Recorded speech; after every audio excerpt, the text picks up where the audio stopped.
Next tayo, no, 149.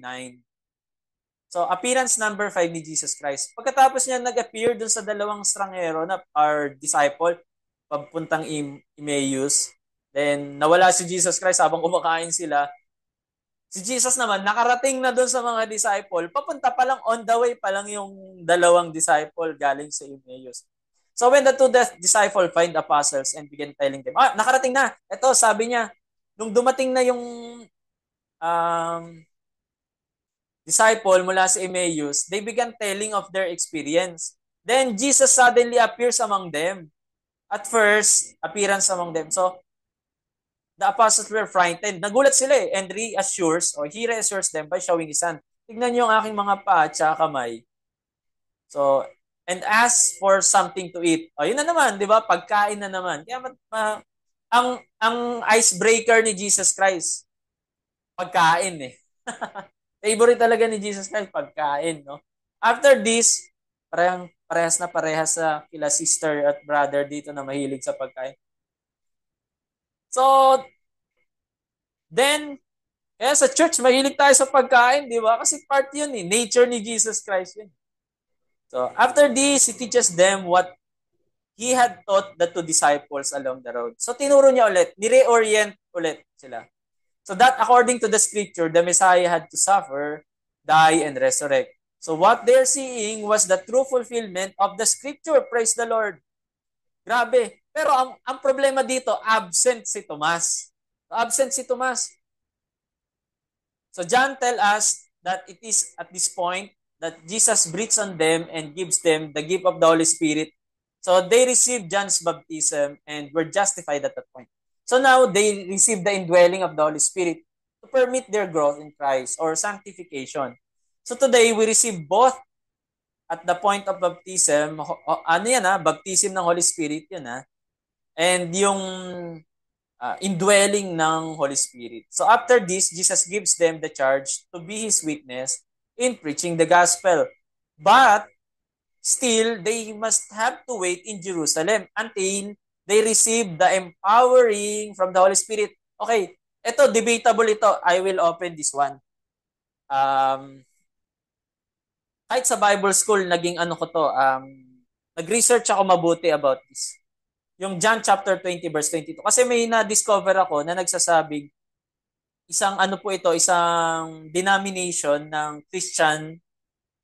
Umalis siya sa Assemblies of God and so may tinawag sila sa kanilang organization and one of their current president at that time, pero ngayon medyo nawala, ano na po, kinuha na siya ni Lord.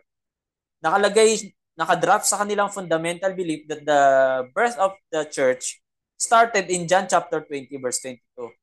Bakit? Ang kanyang proposition kasi doon nila na-receive ang Holy Spirit. Sa John 20:22. Nag-start daw ang church. Okay? When he had said, ito kasi nakalagay sa Bible. Read po natin yung nasa ibaba. And when he had said this, sabi niya, he breathed on them. Diba, yung salitang breathe sa Old Testament is ruach, which is a spirit or wind. So he breathed on them and said to them, receive the Holy Spirit. So receive the Holy Spirit. So they received it.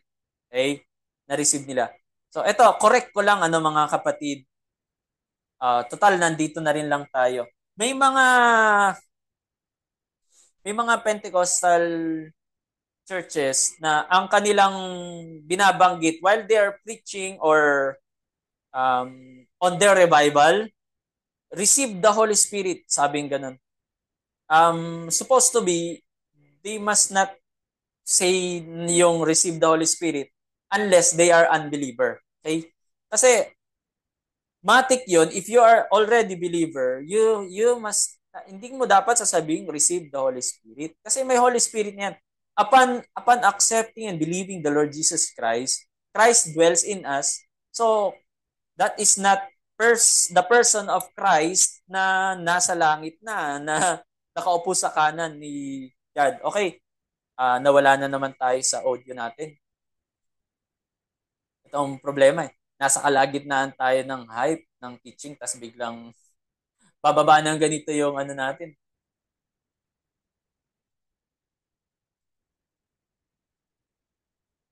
Wait lang.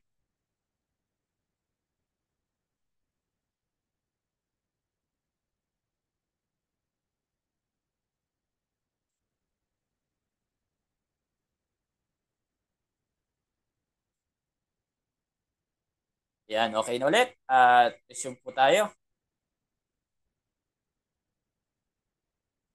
So, debatable talaga ito. Yung sa mga Pentecostal churches, kung kayo ay nag-exercise ng ganito or nakikita nyo sa TV, don't follow them. Hindi porke nakikita natin na, oh, may power, oh, ano, na-slain sila. Kopya tayo ng kopya without thinking and studying in our own. Dapat bereyan tayo, no? Kailangan seeker tayo ng truth. Hindi pwedeng sasabihin yung receive the Holy Spirit kung mga believers na yung yung mga kausap natin or yung pinagmiministrohan natin. Okay po ba? So, wag receive the Holy Spirit.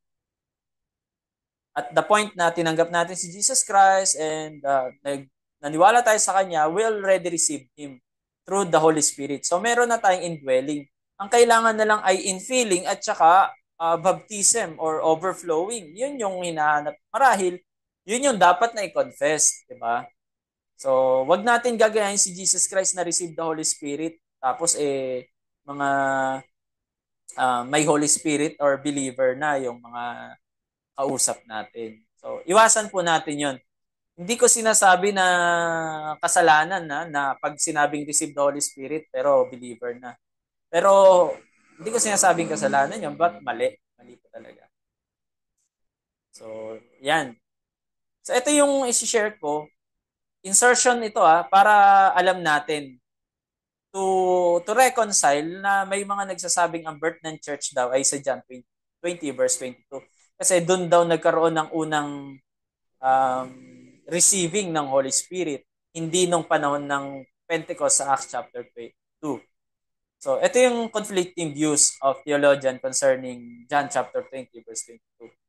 So, sabi nga nila, beginning ng church. So, some theologian argues that the church began in John 20 verse 22 because Jesus breathed the Holy Spirit directly on the disciples. So, yun daw ay simbolo ng indwelling presence of the Holy Spirit within them. According to this view, this act signifies a personal impartation of the Holy Spirit, marking the birth of the church. I believe that it is a personal impartation of the Spirit, but I don't consider it as the birth of the church already. So in Acts chapter 2, as the beginning of the church, ito yung ikalawang view. So marami na naniniwala, mga Reformed, other Baptist church and Pentecostal churches believe in this Acts chapter 2. So the more traditional view held by the most theologian is that the church began at the Pentecost in Acts chapter 2. So sino pong naniniwala na Acts chapter 2 ang birth ng church? Yan.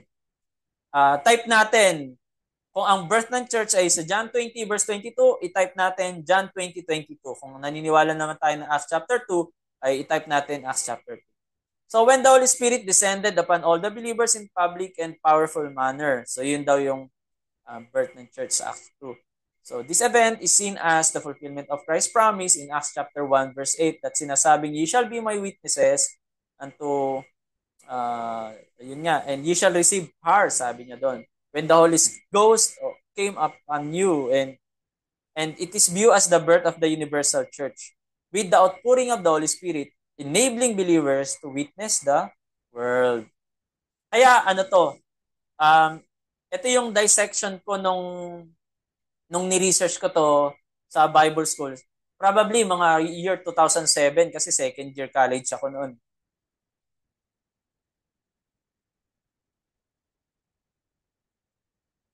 Acts chapter 20 verse 22, the Greek terms are, ito yung sinabi in Ephesian.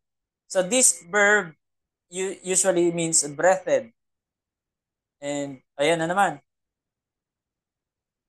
Kala ko wala na naman yung audio natin.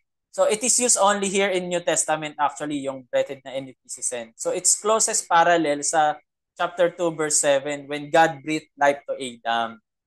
So this parallel suggests a new creation motif, where the disciples are spiritually breathed into by Christ, symbolizing a new creation or you are now a new creation. So new spiritual life para sa kanila yon.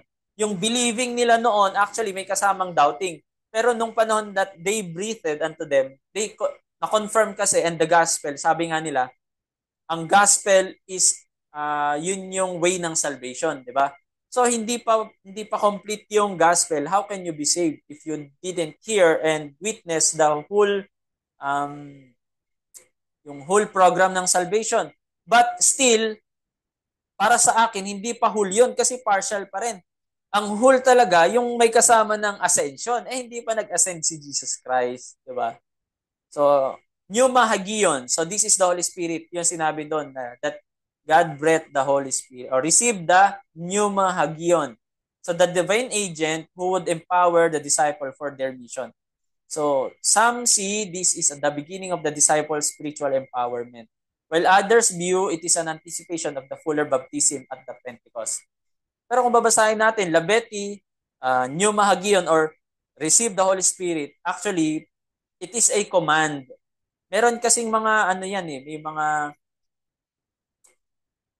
may sa Greek grammar, merong mga rules po diyan.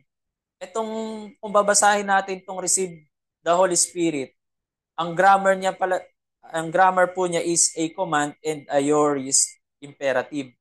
So aorist siya, that means may complete action na agad. Ibig sabihin hindi siya, sabi kasi nung iba, receive you the Holy Spirit, parang declaration lang yon sa mangyayari pag dumating na yung Holy Spirit in Acts chapter 2. Pero kung mag-aaral ka talaga ng Greek, ano siya direct command na complete action na agad. Ibig sabihin, at that point, nangyari na talaga siya. God breathed unto them. Kaya nga si Jesus, He breathed, sabi niya, di ba? So, for those who argue, for John 20 verse 22 as the beginning of the church, this is the decisive moment where the Spirit is fully given. So, other argue that it is only partial or symbolic act, with the Pentecost being the full manifestation. So, ako naniniwala na ang full manifestation talaga ng Holy Spirit is doon sa Acts chapter 2 So, yun nga rin po sabi ni Brother Eleuterio, Inri, Sister Alice, and Brother Franz, church already began before the Pentecost. Patanong. So, ito nga po yung mga naniniwala yung iba that naniwala daw before the Pentecost. That's why I'm proposing these two views and will conclude at this third. Okay? So, ito nga yung dalawang theological view. I-recap natin at sasabihin ko sa inyo kung sino yung supporter niyan. So, sabi nila, preparatory or partial fulfillment view sa John 20 verse 22 is seen as personal impartation of the Spirit for the disciple or foretaste of the fullness to come at Pentecost. So, the act of breathing in John mirrors the life-giving breath in Genesis. But it doesn't signal the universe outpouring of the Spirit on the church. So, ang supporter niyan, si Augustine, si Warfield, and some of the Reformed theologians. So, yun kasi, nagsimula kasi yung idea na yan kay Augustine. Then, yung ikalawang view, inauguration at the Pentecost view. Sabi nila, ang Acts chapter 2 daw, yung talagang true beginning ng church, where the public outpouring of the Spirit on all believers mark the creation of the Christian community. So, most of the Pentecostals believe this one, evangelicals, and even si Wayne Goodham. Sabi niya, talagang ito yung birth talaga ng church. So, number 3, dual event perspective. Ito yung isi-share ko. So, both are true. Okay? But the birth of the church as a universal church is sa Acts chapter 2. Pero, dahil yung disciple ng Jesus Christ, they are breathed. Nagkaroon sila ng, kasi pag sinabi mong church,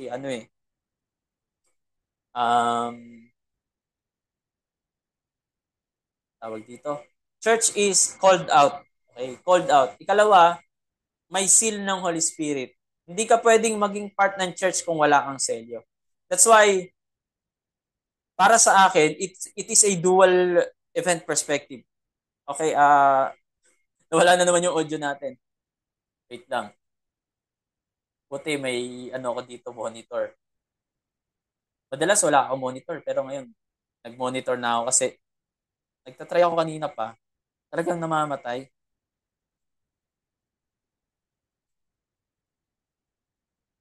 yung problem ko ngayon that I have to resolve.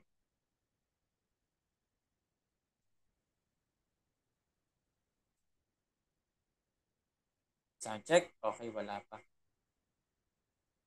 Wait lang.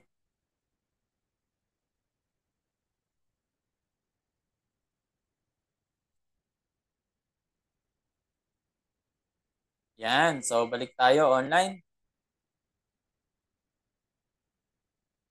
So, ito po yung view ko, dual event perspective. I prefer as a theologian, propose that both John 20, verse 22, which is theologically and in Greek word, talagang nagkaroon ng complete action that they already received the Holy Spirit at that point. Okay?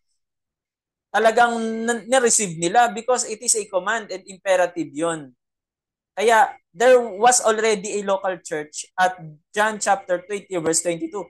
Pero yung corporate empowerment ng Universal Church started in Acts chapter 2 kasi 120 sila doon and they are iba-iba, hindi lang mga Hudyo yung nandoon. So nung una, disciples lang. Pero itong point na ito, marami na talaga sila.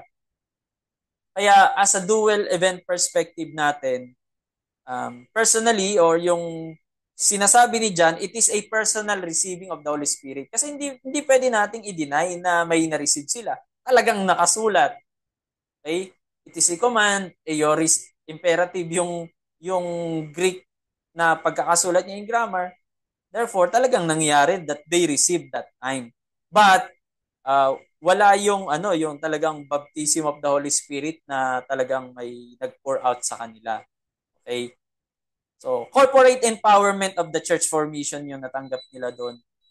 But I don't say na nagsimula na yung birth ng church talaga na as a universal church ay sa John chapter 20 verse 22. No, hindi. Yung local lang, sila lang. Okay? Kaya two marking talaga ito sa event perspective. I don't know, marami siguro sa inyo bago itong narinig na ito, no? Or ngayon nyo lang marahil na encounter. Pero we cannot deny that in John chapter 20 verse 22 talaga, meron nang naunang nakatanggap ng Holy Spirit and they are the disciples of Jesus Christ. Okay? So for me, Acts chapter 2 pa rin ang corporate marking ng birth. But meron ng church noon. Yun yung ano ko. Locally. Because they personally received the Holy Spirit.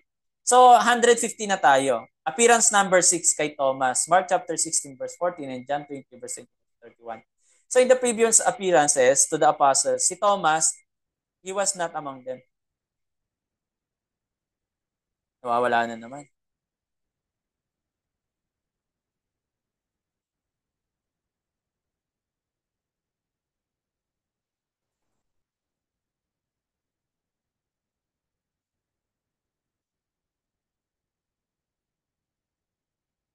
Okay.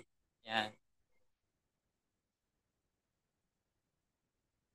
And Mark says that Jesus rebuked them for being hard-hearted and unbelieving. So John gives a fuller description of the scene where Jesus appears with greeting. So sabi niya, peace be with you. And take special care in convincing Thomas of his person. Yun na. At sinabi niya nga kay Thomas, so Thomas acknowledged Jesus as Lord and God. And Jesus, sabi niya, this may be the rebuke Mark refers to. So says that they have believed because they have seen. Naniniwala kayo kasi nakita nyo. Pero mapalad yung mga naniniwala pero hindi nakakita sa akin. Parang rebuke yan kay Thomas eh. Diba? So John comments that these things have been recorded for the express purpose of helping those who haven't seen to believe. Kaya praise God sa mga tulad natin na naniniwala tayo kahit hindi natin nakita si Jesus Christ ng personal. At doon nga yung sinabi ni Jesus na, sige, pasok mo yung daliri sa aking tagiliran. So Mark chapter 16 verse 14 and John chapter 20 verse 24 to 31. So appearance number 7, and Jesus tell or give them the Great Commission. So So Matthew 26 verse 16 to 20 and Mark 16 verse 15 to 18. So Jesus sends the apostle north into Galilee, where the majority of his ministry had taken place. So it is here that he gives them the charge to go in all the world to preach, baptize, and teach. Diba? Sabi niya, um, baptizing them in the name of the Father, the Son, and the Holy Ghost. So his time for departure is drawing near, so he comforts them with the promise that he will always be with them. For I will be with you always, sabi ni Jesus Christ. So, appearance number 8 at the Sea of Galilee. Yan. So, dito muna tayo, no? Nakakatuwa at nakaka-bless kasi actively participating talaga ang church sa command na ito because hindi naman talaga aabot sa buong mundo ang gospel kung hindi sa mga missionary or sumunod sa Great Commission na ito. And I thank the Lord and I am also being motivated sa mga nakikilala kong church planter na willing sila mag-sacrifice, pumupunta sila sa mga liblib just to share the gospel.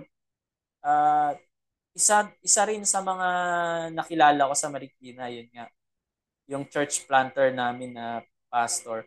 Kasi from Yemelef Reform Movement or IRM, um, may talent ako noon pero wala na akong kalalagyan sa music team. Naghanap ako ng isang church fellowship kung saan may involve yung aking gift or talent. At nakahanap ako ng isang church na maliit lang siyang church, simple, pero ang pastor doon ay church planter. So pumunta sa ibang lugar and mag-evangelize. And he is also praying for those who are sick. And they are being healed. So from Reformed, wala kasing ganun sa sa church na kinalakihan ko hanggang ako'y nag-high school. Pero nung naghanap ako ng isang place kung saan ako magagamit, yun na yung nasaksihan ko. We do crusades, they lay hands, and they instantly being healed talaga. Which is, hindi ko nakita yun talaga sa na possible pala yun.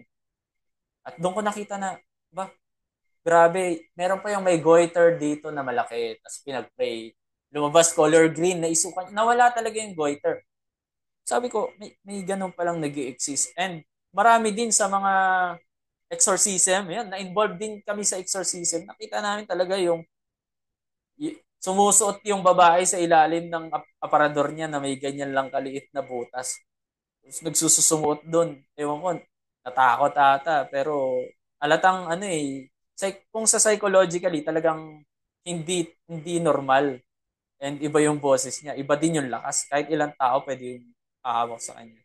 And after ng prayer at pag-rebuke doon sa demon possessed, talagang nahimasmasan at di niya alam kung ano nangyari sa kanya. Ewan ko kung ano, pero yun yung nasaksiyan ko. I'm just testifying what happened. No?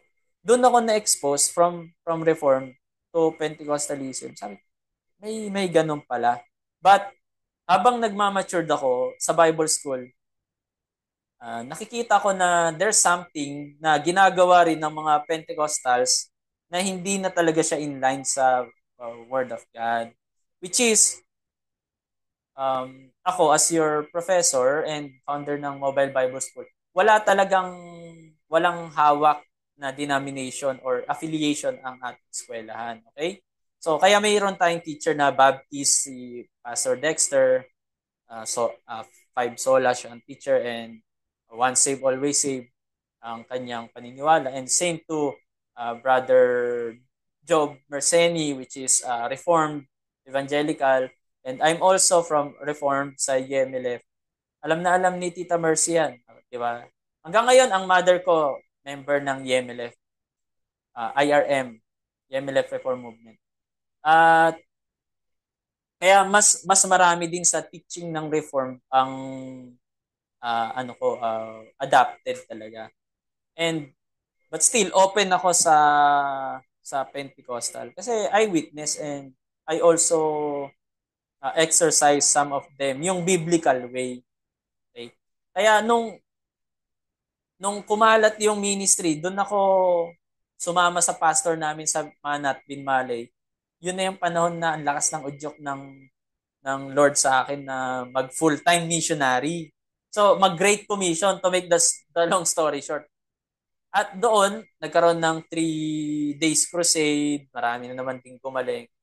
Pero nung pag-uwi, naiwan lang yung mga tumanggap kay Lord doon. And walang church doon. So, after a month, na naginip yung pastor namin na parang may na-abort na babae. And one person interpreted it at sabi niya marahil yun yung in-evangelize mo. They are being aborted because they accepted the Lord Jesus Christ but there's no one who is pastoring them. That's why our pastor sent 2 more workers there to start a church. To make the long story short, after 1 month of Bible study, follow-up, nagkaroon talaga ng church sa lugar na yun, sa Manat Bin Malay. Which is now, it moved to Balugo, Bin Malay, Pangasinan. And tuloy-tuloy naman yung church doon. Kaya, humahanga ako sa mga ganoon. Na-inspire ako. That's why dumating din yung point na sumasakay kami ng bangka, halos lumubog na. Every week yon wala, halos lumubog na yung bangka. Kawayan lang talaga yung pantulak. Sobrang habang kawayan.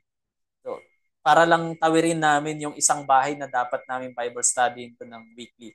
At talagang grabe yung mga effort ng ating kapwa missionary, evangelist, pastor na willing silang pumunta doon sa tinatawag na candlelight. Okay, let me share this candlelight and a city light allegory ng church. Diba sabi sa Bible, meron kasi ako narinig, sabi niya yung pastor na yon, dapat ang church nandyan sa syudad, dapat ang church nandyan sa sentro.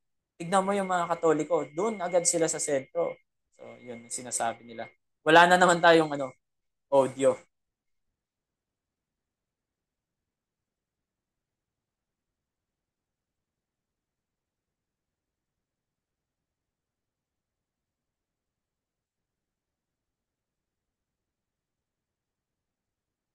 Ayusin lang natin ulit.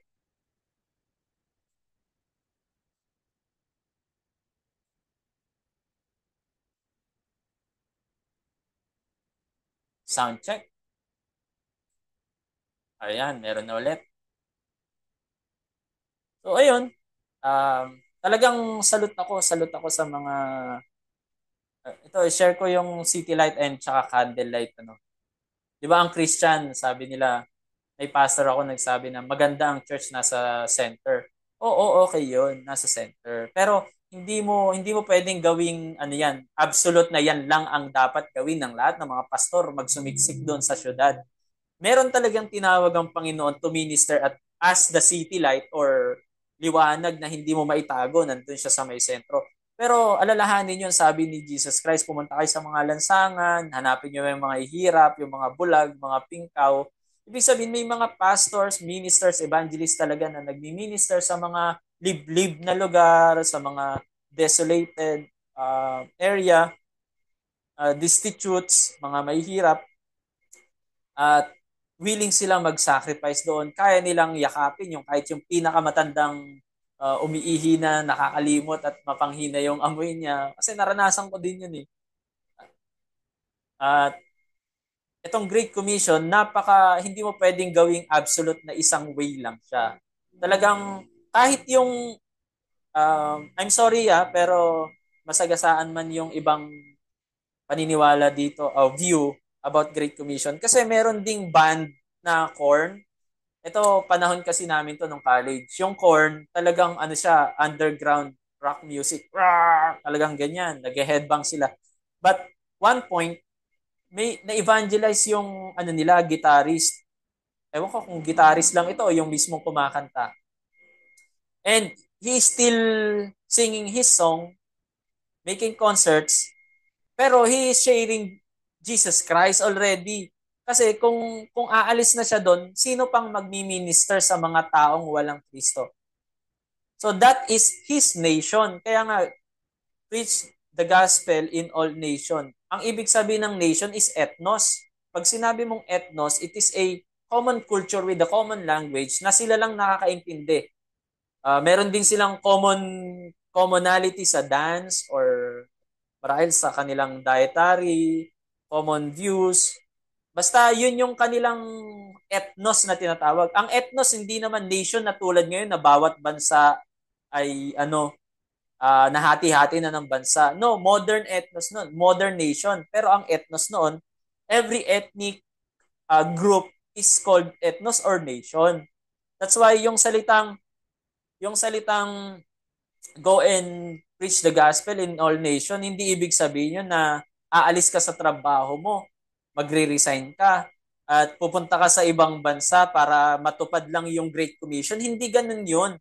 Kung ang ethnos mo ay kapwa mo mga teachers, meron kayong common language, meron kayong common na pagkakaunawaan sa inyong profession, then yun yung ethnos mo, share to your nation, share to your ethnos, share to your group works o ka-work mo, kung estudyante kayo. So ganun, yun ang ibig sabihin talaga ng ethnos sa Matthew chapter 28. At saka sa Matthew chapter 22 na sinasabi doon na um, the gospel of the kingdom shall be preached into all nations. Sabi niya ganun. And shall the end come. Yung nation doon, ethnos din. That's why tayo, may kanya-kanyang ethnos. Huwag kayong magre-resign kung nasaan kayo ngayon. I-share mo yung gospel doon, kapatid. Sila ang unahin mong ethnos mo na sharean. Amen? Sa mga tawag dito, mga nagko-call center, may sarili silang mga languages na ginagamit, mga terminology, that is already called ethnos. Sa mga gamers, ethnos na nila yun. Kaya, we have to do the Great Commission, to share the gospel, to make disciple, and to baptize them in the name of the Father, the Son, and the Holy Spirit in our ethnos. Kaya, huwag kayong basta-basta magre-resign. Okay? Unahin nyo silang i-reach out because that is your inner or ethnos. Amen po ba? So, yan. Kung ang conviction mo, global nation, o di mag-global ka. Kung yun talagang leading sa'yo. Pero kinokorek ko lang yung nakasanayan natin na akala natin pag sinabi mong Great Commission sa ibang bansa. Okay? So may iba't ibang mission tayo. So number 152, appearances. Number 8. So, at the Sea of Galilee, ito yung panahon na sa John chapter 21 verse 1 to 25, yung may nangingisda na si Pedro. So, John gives another long description of a time when Jesus appears to Peter and other disciples as they were fishing. It is here that Peter is reconciled with the Lord over his denial. Kasi nakokonsensya siya sa nangyari ng pag-ano niya kay Jesus. Hindi pa siya reconciled noon. Kaya parang guilty siya, nangingisda siya, yun ang naiisip niya. So, parang hindi pa niya ino-open na or hindi pa siya humingi ng tawad. Alam niyo yung tipong sobrang tagal na ng panahon, then nagkita kayo, pero ayaw niyong i-open na nagkasakitan kayo. So, wala pang reconciliation, pero nag-uusap na kayo. Hindi pa na-open yung dahilan ng sugat. So, ito yung panahon na actually nagpakita na si Jesus Christ kay Pedro, pero ito yung panahon na na-reconcile siya. So, siguro na-reconcile na rin sa atin yung paniniwala na baka pinipreach natin to first time niyang nakita si Jesus Christ. No, it's not that the first time na nagkita sila. Nagkita na sila noon before this happened. So, it is here that Peter is reconciled with the Lord over his denial. So, Jesus asks for his love 3 times. Di ba? Yung sinasabi niya, do you love me? Yes, I love you. Therefore, feed my lamb. Feed my lamb. Feed my sheep. Di ba? So, lamb, sheep. So, and here, Jesus gives him back his apostolic ministry. So, feed my sheep. Sinabi niya doon. So, there is an explanation by John as to why some of the first century believed that he would not die until Jesus returned. But John states that Jesus merely stated that if he wanted him to remain alive until that time, that was his decision to make. So, no one else, diba? Si Peter lang din. So, it didn't mean that he would live until then. Only that Jesus could do this if he wanted to.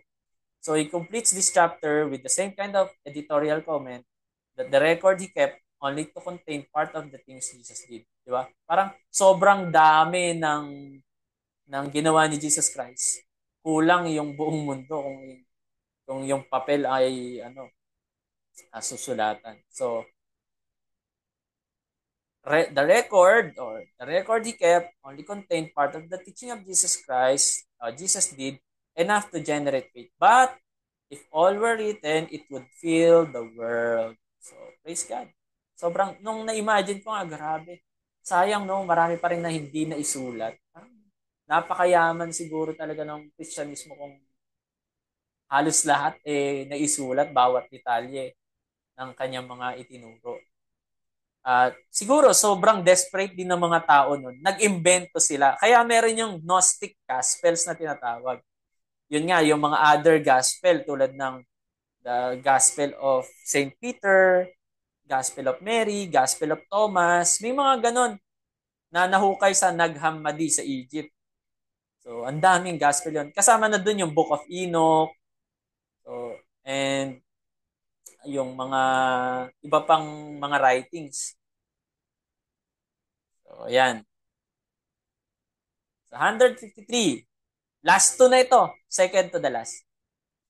Appearance number 9. Yung non-gospel citation that Jesus Christ appeared, meron din po sa 1 Corinthians 15 verse 6 to 8. Ang sabi doon, ito nasa baba. After that he was seen by over 500 brethren at once, of whom the greater part remained to the present, but some have fallen asleep. So tinutukoy dito ni Apostle Paul na talagang merong 500 na taong nakakita kay Jesus Christ. Present sila at once. Sabi doon, talagang sabay-sabay. Eh na, pa-fade away na yung boses ko sa narinig ko. Pa-fade away na yung boses ko sa live.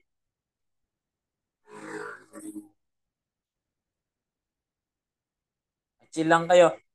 Sa mga may question sa Zoom, pwede na po kayong mag-type sa ating pong sa comment box natin.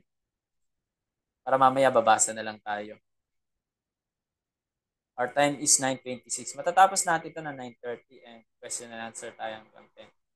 So ayan, magandang gabi po sa bawat isa. We're back. Pasensya na po sa ating mga interruptions. Technical problem lang tayo. Kung meron sa inyong master ang OBS, please chat me. Turuan nyo ako. Hindi ko kabisado pero i-ano natin. I-master natin yon. So ito nga yung non-gospel na isulat that Jesus Christ appeared to the 500 at once, no? 500 brethren at once. Of whom the greater part remain. Yung iba ay present pa nung panahon ni Paul, pero yung iba patay na daw. So after that, he was seen by James, then by all the apostles. Then last of all, he was seen by me also as by one born out of due time. Parang ayun nga, nagpakita nga siya kay Paul, di ba? Pero yun na yung nag-resurrect siya. Nung nandun siya sa persecution time, siya yung persecutor pala. Persecutor siya nung mga Kristiyano. So not all of Jesus' appearance were recorded in the gospel. Gospel na tinutukoy natin yung synoptic. Saka yung John. Matthew, Mark, Luke, and John. Paul also describes some of Jesus' appearance that fit into the gospel narrative but are not included by the writer. Simply for sequence sake, we note that Jesus appeared to over 500 in Galilee. Perhaps when he gave the Great Commission, hindi lang yung 12 na disciple lang kausap niya. Possible itong 500 kausap niya. He also appeared to James, his earthly brother. And I also believe na yung James na tinutukoy dyan, talagang kapatid niya kay Maria na nanay niya sa laman. And Paul, the apostle. But this was much later after his ascension. Approximately 549 people recorded seeing him in different situations and on different days. Okay, ilan? 549 recorded seeing him in different situations and on different days.